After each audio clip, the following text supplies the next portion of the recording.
Que a graça e a paz do nosso Senhor e Salvador Jesus esteja com todos. Amém?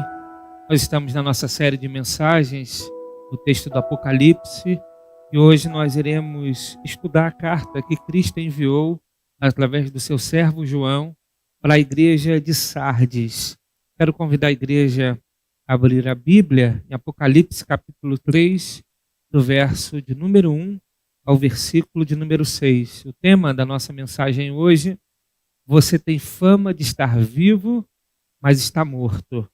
Vamos ler a palavra de Deus. Apocalipse capítulo 3, versículo 1 a 6. Diz assim a palavra do Senhor: ao anjo da igreja em Sardes, escreva: estas são as palavras daquele que tem os 7 Espíritos de Deus e as 7 estrelas. Conheço as suas obras. Você tem fama de estar vivo, mas está morto. Esteja atento. Fortaleça o que resta e que estava para morrer, pois não achei suas obras perfeitas aos olhos do meu Deus.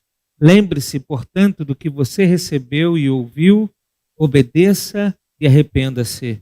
Mas se você não estiver atento, virei como um ladrão e você não saberá a que hora virei contra você. No entanto, você tem aí em Sardes uns poucos que não contaminaram as suas vestes. Eles andarão comigo, vestidos de branco, pois são dignos. O vencedor será igualmente vestido de branco. Jamais apagarei o seu nome do livro da vida, mas o reconhecerei diante do meu Pai e dos seus anjos. Aquele que tem ouvidos, ouça, e o Espírito diz às igrejas. Amém? Que o Senhor abençoe o nosso coração à luz de sua palavra. Meus irmãos, vimos até aqui que as cartas que Jesus Cristo envia para as igrejas da Ásia no livro do Apocalipse têm uma certa coerência, tem um padrão. Elogia a igreja, faz as suas críticas, depois traz uma palavra de disciplina ou juízo e promessas para aqueles que são fiéis. Mas aqui nessa carta que Cristo envia para a igreja de Sardes, esse padrão é quebrado, porque não há elogios da parte de Cristo para esta igreja. Apenas o reconhecimento que existia alguns poucos irmãos que se mantiveram fiéis. A igreja de Sardes era uma igreja hipócrita. Tinha a aparência de ser uma coisa, mas era outra. Parecia estar viva, tinha a fama de estar viva, mas estava morta. Assim como a cidade de Sardes. Sardes foi uma grande cidade antiga que viveu o seu apogeu quando foi capital da Lídia. Era uma cidade que ficava no alto de uma colina, uma cidade fortificada, e tinha o orgulho de ser uma cidade impenetrável, onde os inimigos que tentavam conquistar essa cidade eram derrotados. A cidade de Sardes, portanto, era uma cidade que conseguia dar paz, liberdade para os seus moradores, para os seus cidadãos. E por conta disso, havia muita prosperidade na cidade de Sardes. A cultura era bem desenvolvida, as artes. Era uma cidade rica culturalmente, uma cidade próspera também economicamente. Uma cidade que viveu o seu apogeu. E, portanto, era uma cidade importante no mundo antigo, mas viver em uma cidade assim gerava muito orgulho para os seus moradores. Mas, infelizmente, esse orgulho se transformou em soberba. E quando nos tornamos soberbos, acabamos negligenciando a vigilância. E quando negligenciamos a vigilância, deixamos brechas. E as brechas são exatamente por onde acabamos sendo derrotados. Foi exatamente assim que a cidade de Sardes caiu. O rei Ciro marchou contra essa cidade e fez um cerco de 14 dias. E quando os soldados estavam dormindo, os soldados de Sardes, Ciro, com seu exército, penetrou em um buraco na muralha, um único lugar vulnerável, e dominou a cidade. Mais tarde, em 218 a.C., Antíoco Epifânio conquistou a cidade da mesma forma. Assim, A cidade foi conquistada porque deixou uma brecha, e essa brecha foi deixada por falta de vigilância. E a falta de vigilância aconteceu por conta da negligência. E a negligência aconteceu por conta da soberba. Essa cidade foi reconstruída mais tarde por Alexandre Magno. No ano 17 depois de Cristo, essa cidade mais uma vez foi destruída, só que agora por conta de um terremoto. E veio ser reconstruída depois pelo Império Romano, na época do imperador Tibério César. Portanto, essa cidade viveu esse apogeu, esse declínio, essa reconstrução, destruição novamente. Essa cidade viveu essas constantes mudanças. Portanto, entender esse contexto é importante porque os moradores daquela cidade, cristãos que eram da igreja de Sardes, sabiam muito bem o histórico da cidade. E Cristo então pega esse contexto para ensinar uma mensagem espiritual para aqueles irmãos. Assim como a cidade se tornou soberba e deixou de ser vigilante e, portanto, foi destruída, assim aqueles irmãos deveriam pegar esse exemplo para entender que eles não deveriam ser soberbos, eles deveriam, pelo contrário, serem vigilantes para não deixar brechas na vida espiritual. Cristo vai escrever para exortar a igreja, para mostrar que, da mesma forma que aconteceu com a cidade, estava acontecendo com aquela igreja local. Portanto, aquela cidade vivia se favorecendo de uma fama que já havia acabado. Aquela cidade teve o apogeu muitos e muitos anos antes, mas mantinha-se com o orgulho, com a soberba dos tempos antigos. Aquela cidade tinha muita fama, mas não era mais como antes. Assim, também a igreja de Sardes era uma igreja que tinha fama de estar viva, mas estava morta. E, portanto, precisava de um avivamento. E é importante nós entendermos o que significa avivamento. Avivamento significa tornar mais vivo, significa despertamento, significa reanimar. Aquela igreja precisava de um avivamento, precisava de um despertamento. Avivamento é para aqueles que já nasceram de novo e, portanto, estão vivos espiritualmente, mas perderam a consciência espiritual. A pessoa deixa de responder aos estímulos espirituais e precisa, então, de um avivamento ou um reavivamento. Talvez você que me ouve esteja precisando de um avivamento.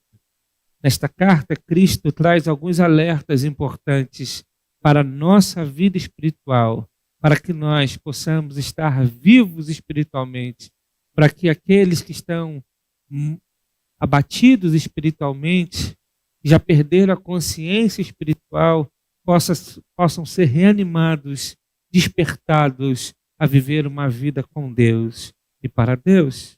Nesse texto, então, Cristo vai nos ensinar algumas coisas importantes que eu e você devemos colocar em prática na nossa vida. Em primeiro lugar, esteja atento, seja vigilante, busque ser o que você aparenta ser. A primeira coisa importante que nós podemos aplicar ao nosso coração à luz desse texto é que nós não devemos buscar o caminho da hipocrisia. O texto diz no verso 1, ao anjo da igreja em Sardes, escreva, estas são as palavras daquele que tem os 7 Espíritos de Deus e as 7 estrelas. Conheço as suas obras. Você tem fama de estar vivo, mas está morto. A cidade de Sardes não era mais o que foi no passado, mas vivia da fama. Da mesma forma, a igreja de Sardes tinha fama de estar viva, mas estava morta. Aos olhos naturais, a igreja parecia ser uma igreja viva e dinâmica, mas estava morta. Uma igreja repleta de atividades, cheia de programações e cultos, mas, embora tivesse tanto movimento, estava morta. Assim, alguém ativo na igreja, ativo no serviço, pode estar morto espiritualmente e não vivo. A hipocrisia, meus irmãos, é um caminho onde nós mascaramos aquilo que de fato somos. Aparentamos ser algo que nós não somos. E a hipocrisia precisa ser evitada no meio do povo de Deus. Cristo, quando esteve aqui no seu ministério terreno, condenou de forma veemente a hipocrisia religiosa que tinha aparência de santidade, mas eram sepulcros caiados. Cristo, então, não se agrada de uma hipocrisia. E por que não? Porque ele sabe exatamente quem somos. O texto aqui, Jesus se apresenta como aquele que tem os 7 Espíritos de Deus e as 7 estrelas. E nós sabemos que os 7 Espíritos de Deus e as 7 estrelas, como diz o capítulo 1, no verso 20, que vai dizer: este é o mistério das 7 estrelas que você viu na minha mão direita e os 7 candelabros.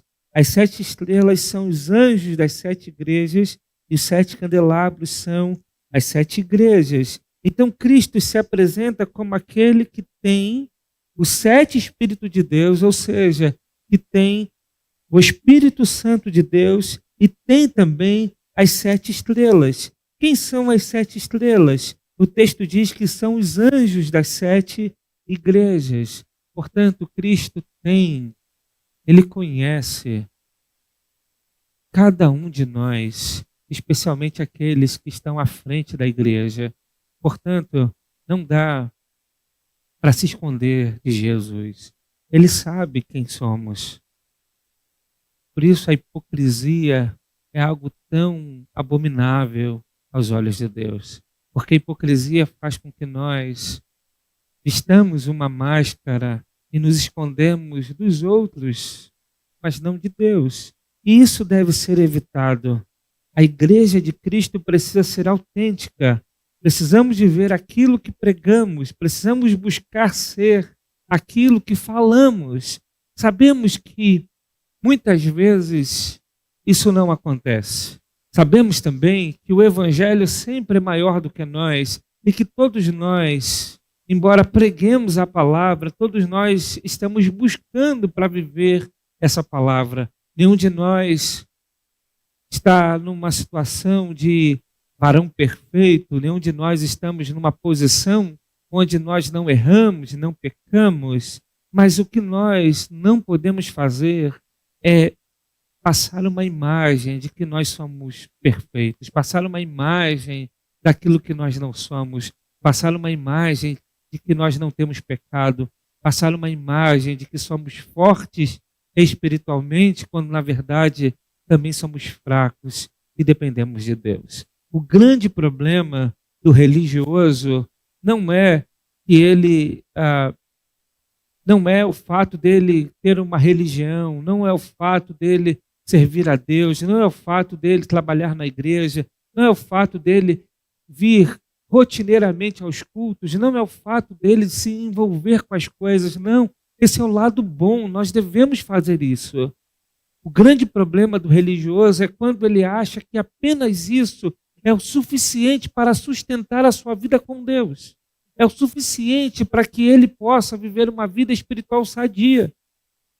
Então ele se dedica às ações, mas esquece de cuidar do próprio coração. E o tempo vai passando, e o fato dele se envolver com as coisas faz com que ele tenha um olhar da comunidade como alguém que é piedoso, que caminha com Deus.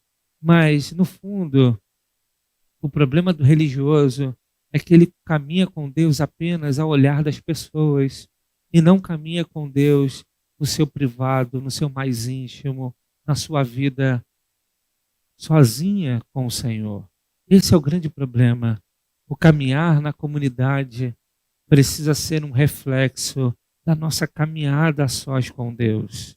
Aquilo que fazemos para Deus precisa ser um reflexo de um coração que adora verdadeiramente ao Senhor. Se isso não acontecer, nós nos tornaremos religiosos. Nós nos preocuparemos muito mais com a instituição do que propriamente com a vida espiritual que nós devemos promover através da igreja. Portanto, Cristo não se agrada daqueles que vivem uma aparência de santidade, mas que, na verdade, não desenvolvem uma vida espiritual sadia. Por isso, nós devemos estar atentos. Precisamos buscar ser o que nós aparentamos ser. E ao olhar da comunidade, todos nós aparentamos ser homens regenerados. Ao olhar da comunidade, todos nós aparentamos ser homens e mulheres de Deus. Ao olhar da comunidade, todos nós aparentamos ser piedosos, homens de oração, homens com coração misericordioso, homens que verdadeiramente buscam a Deus e tentam viver uma vida para o Senhor. Mas não basta ter esse olhar da comunidade. É necessário buscar ser. É necessário buscar ter um coração que deseja isso. Cristo, então, pede para que nós estejamos atentos, estejamos vigilantes. Mas, em segundo lugar, devemos estar atentos e fortalecer o pouco que ainda existe de espiritualidade. Esteja atento, fortaleça o pouco que ainda existe de espiritualidade. O verso 2 diz: esteja atento, fortaleça o que resta e que estava para morrer, pois não achei suas obras perfeitas aos olhos do meu Deus. Devemos fortalecer a nossa fé. A igreja deve buscar fortalecer os fracos na fé. E a pergunta que nós precisamos fazer é: como podemos fortalecer a nossa fé? Como podemos sair de uma situação de fraqueza espiritual para um avivamento? Como podemos fortalecer o que ainda resta? Como podemos restaurar a vida espiritual que nós tínhamos, se porventura não temos mais? O texto responde, Jesus vai responder isso para nós, no versículo 3, parte A. O texto diz: lembre-se, portanto, do que você recebeu e ouviu, obedeça e arrependa-se. Cristo vai dar para nós aqui a receita para fortalecer a nossa vida espiritual. Cristo vai dar para nós aqui nesse texto aquilo que nós devemos fazer para voltar a ter uma vida espiritual saudável. A primeira coisa que ele diz é lembrar do que já recebemos e ouvimos. O primeiro passo para fortalecer a fé não é buscar coisas novas. Não precisamos de novidades. Esse é o primeiro ponto que o texto apresenta. Muitos precisam de novidades para se sentir preenchidos espiritualmente. Precisam de buscar aqui e ali algo para se agarrar, para se sentir bem com Deus. E há muitas comunidades que entram, então, nesse ritmo de dar novidades o tempo todo, para que as pessoas possam sentir, de alguma forma, parte de uma comunidade. Mas esse não é o caminho para o verdadeiro avivamento. Esse não é o caminho para o fortalecimento espiritual. Viver um avivamento não é viver uma expressão externa religiosa. Viver um avivamento não é simplesmente viver um ajuntamento de expressões externas. Não é simplesmente lotar uma igreja e ter muita gente louvando a Deus, levantando as mãos, fechando os olhos, dando aleluia e glória a Deus. O verdadeiro avivamento, ele passa por aquilo que já recebemos, por aquilo que nós já ouvimos. Devemos lembrar, então, das coisas que recebemos e do que ouvimos. Precisamos, então, voltar à palavra de Deus.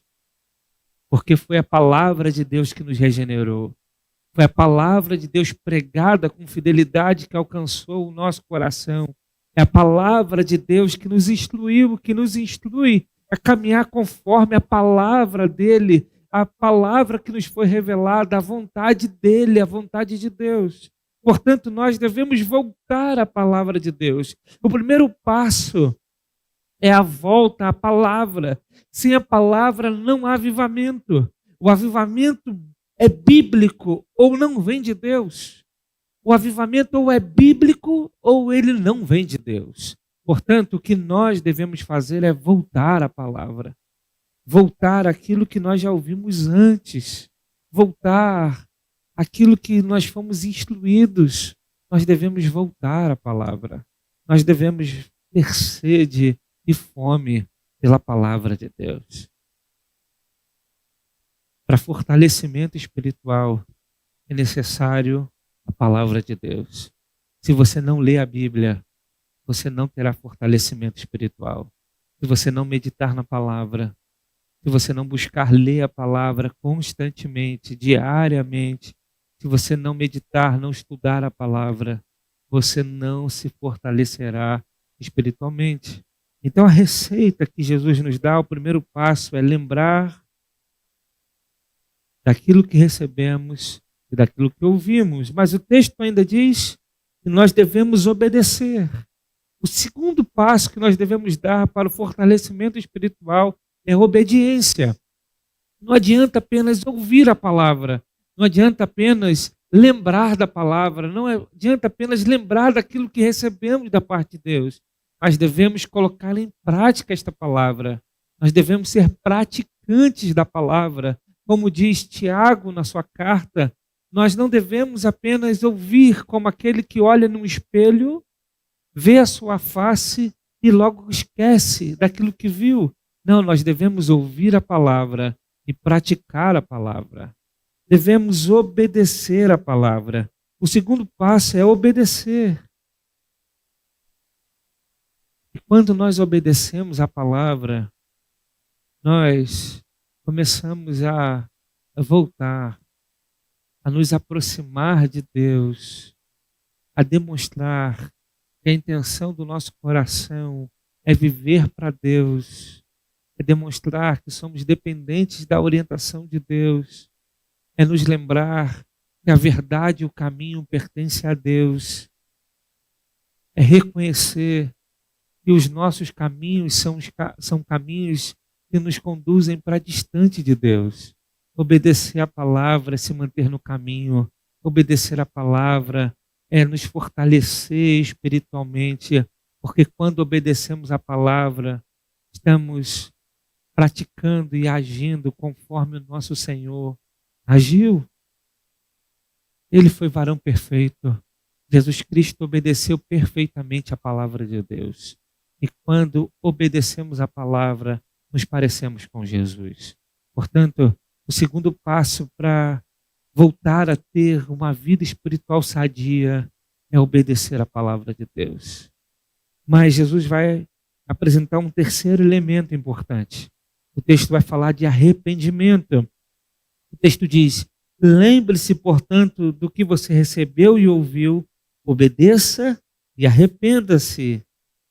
Se arrepender, meus irmãos, dos pecados é abandonar o mau caminho, é abandonar a negligência espiritual, é se voltar para Deus verdadeiramente, é abandonar o caminho de rebeldia, é abandonar o caminho do pecado, é abandonar o caminho de independência, é abandonar o caminho onde nós achamos que nós não precisamos de Deus.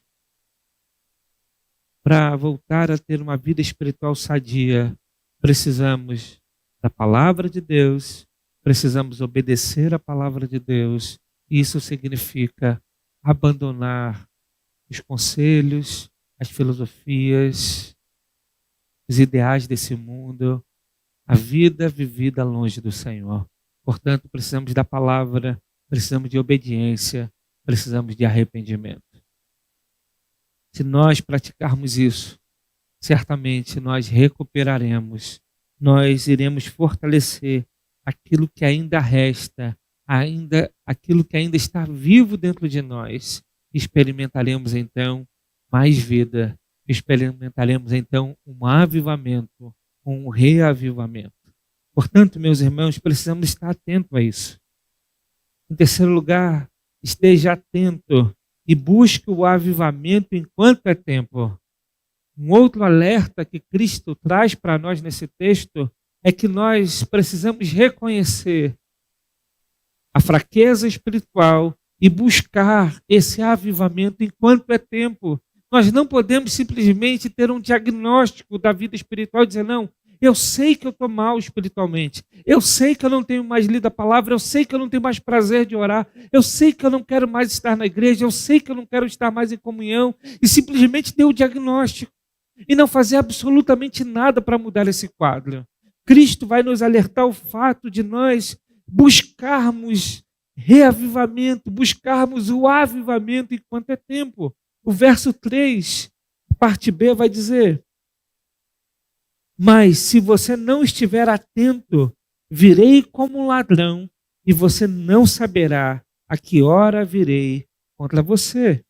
O ladrão vem sempre para quem não espera. Mas quem está vigilante e preparado não é surpreendido pelo ladrão.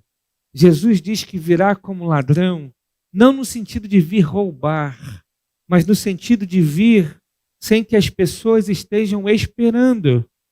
Essa linguagem Jesus também utilizou no seu sermão escatológico, registrado pelos evangelistas. Por exemplo, Mateus capítulo 24, a partir do versículo 36, vai dizer: quanto ao dia e à hora, ninguém sabe, nem os anjos dos céus, nem o Filho, senão somente o Pai. Como foi nos dias de Noé, assim também será na vinda do Filho do Homem. Pois nos dias anteriores ao dilúvio, o povo vivia comendo e bebendo, casando-se e dando-se em casamento, até o dia em que Noé entrou na arca. E eles nada perceberam, até que veio o dilúvio e os levou a todos.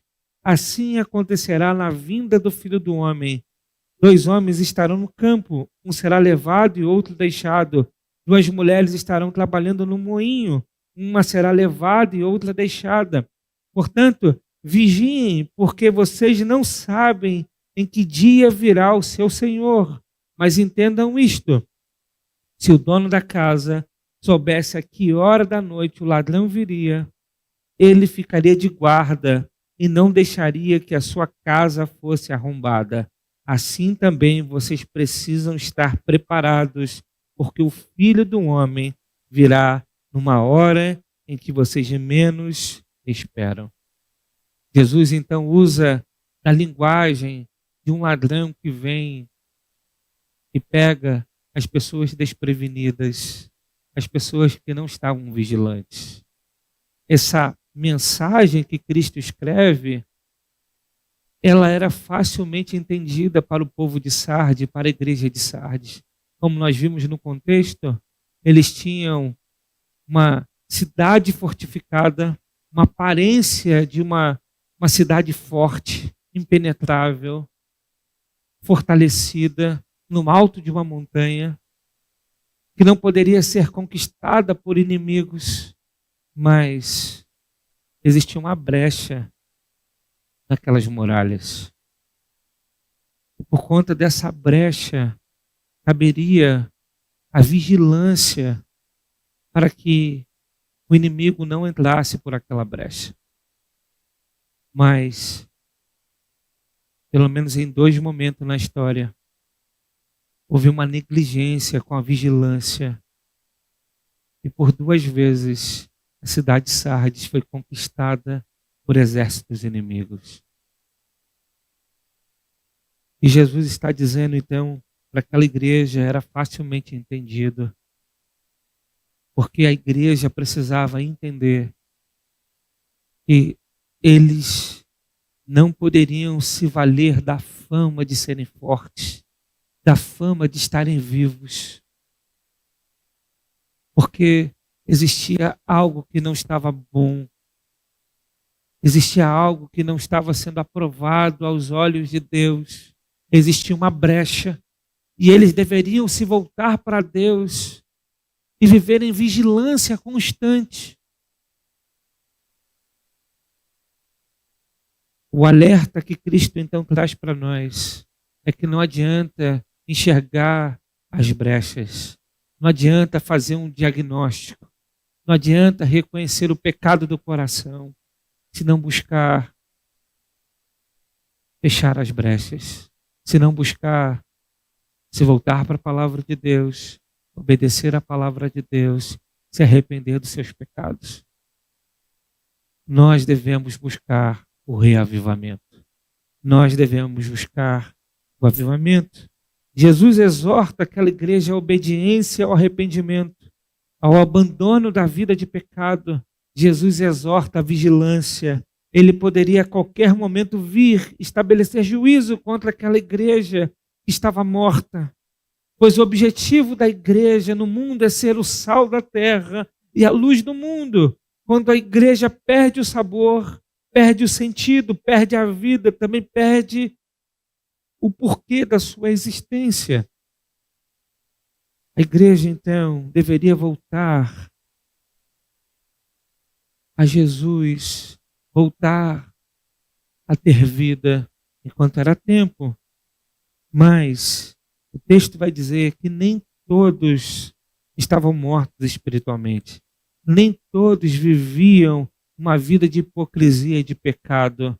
Nem todos viviam de forma negligente. Existia um grupo pequeno, é verdade, mas um grupo que era fiel, um grupo que vivia na verdade, um grupo que perseverava em santidade, um grupo que buscava viver uma vida autêntica. Isso está no verso de número 4. O texto diz: no entanto, você tem aí em Sardes uns poucos que não contaminaram as suas vestes.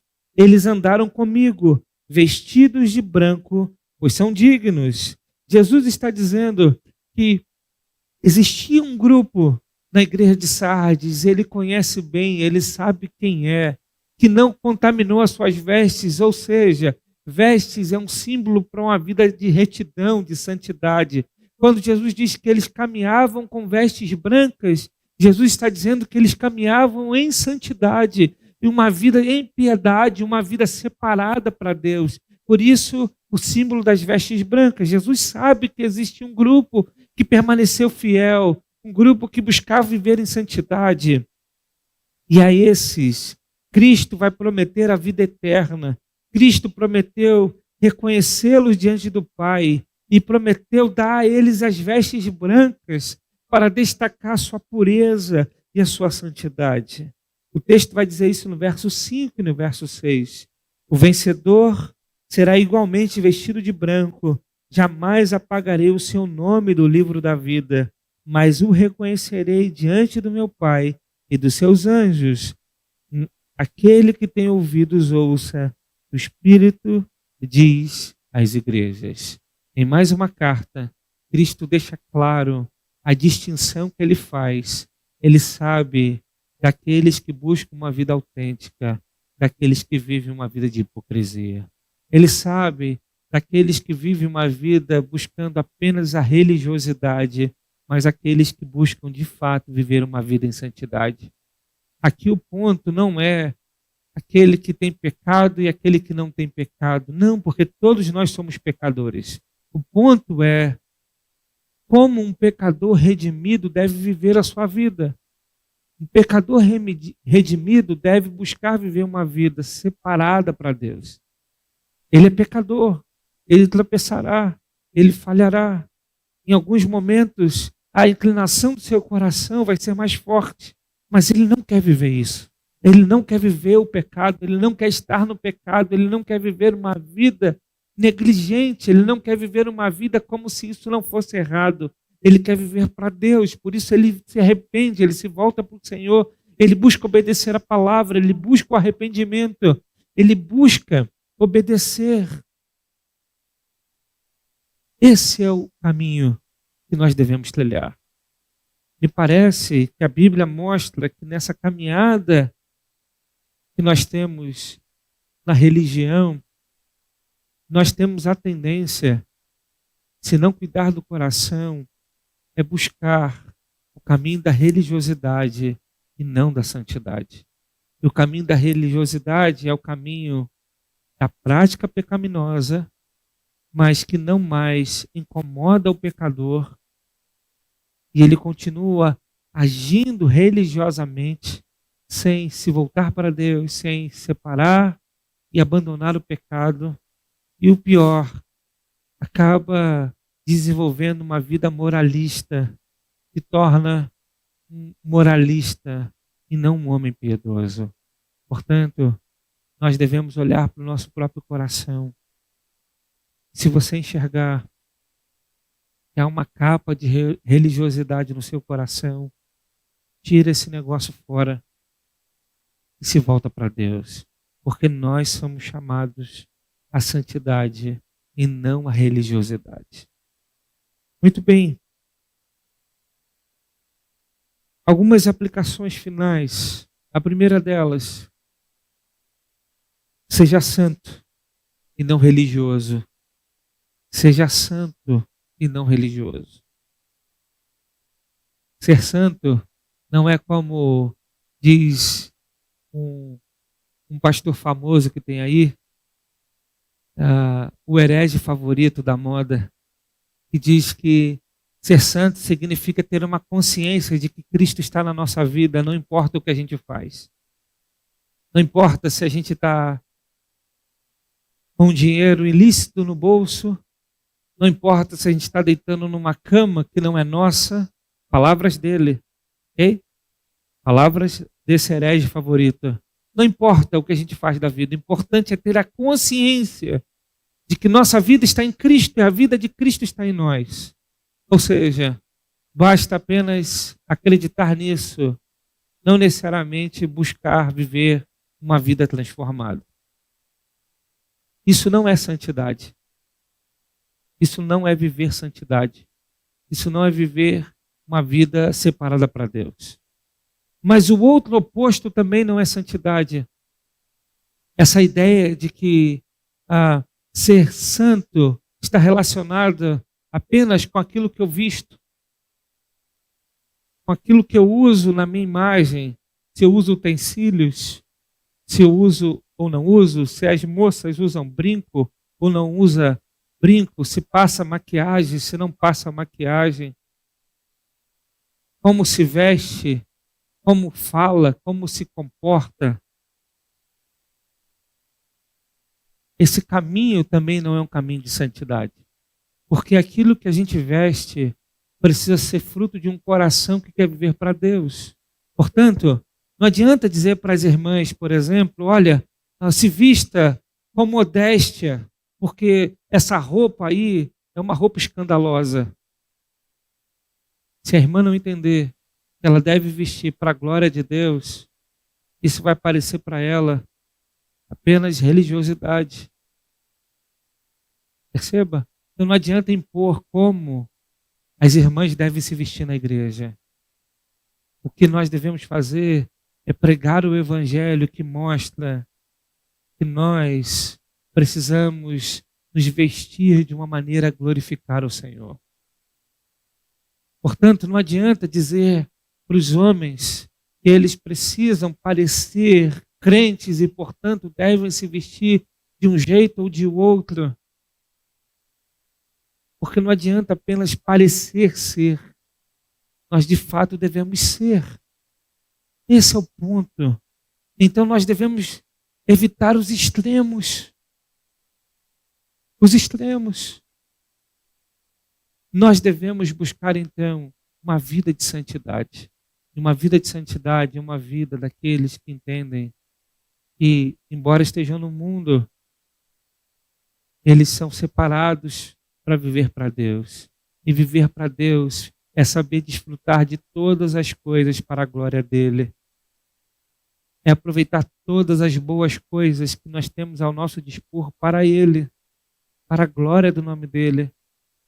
É entender que nós abdicaremos de muitas coisas que parecem ser lícitas, mas não convém, mas não para ter uma aparência de religiosidade, mas para que o nome dele seja glorificado, para que testemunhemos de uma vida que não é mais para nós mesmos, mas para ele. porque agora não vive mais eu, mas Cristo vive em mim. Viver uma vida de santidade é buscar agradar a Deus e fazer disso o alvo para a nossa felicidade. É entender que quanto mais buscamos obedecer a palavra de Deus, mais felizes seremos nesse caminho. Portanto, buscar uma vida de santidade não vai gerar peso, não vai gerar tristeza, mas vai gerar satisfação, contentamento, alegria. Portanto, para caminhar restringindo coisas, é necessário acrescentar coisas. Na vida de santidade não adianta apenas tirar coisas, é necessário colocar coisas. Não adianta apenas dizer, você não pode isso, você não pode aquilo, mas é necessário dizer que você precisa acrescentar a sua fé, a virtude ao domínio próprio, ao domínio próprio, a piedade à fraternidade. Perceba? Não adianta apenas tirar coisas, é necessário acrescentar coisas. Porque quando a gente olha, por exemplo, o apóstolo Paulo escrevendo sua carta aos Gálatas, ele vai dizer que nós combatemos as inclinações da carne, e ele traz lá uma lista com o desenvolvimento do fruto do Espírito. E ele traz uma lista.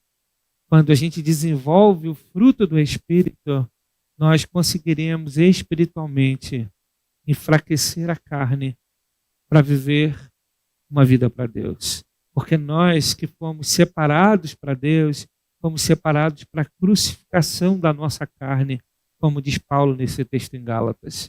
Portanto, nós precisamos buscar uma vida de santidade e não de religiosidade.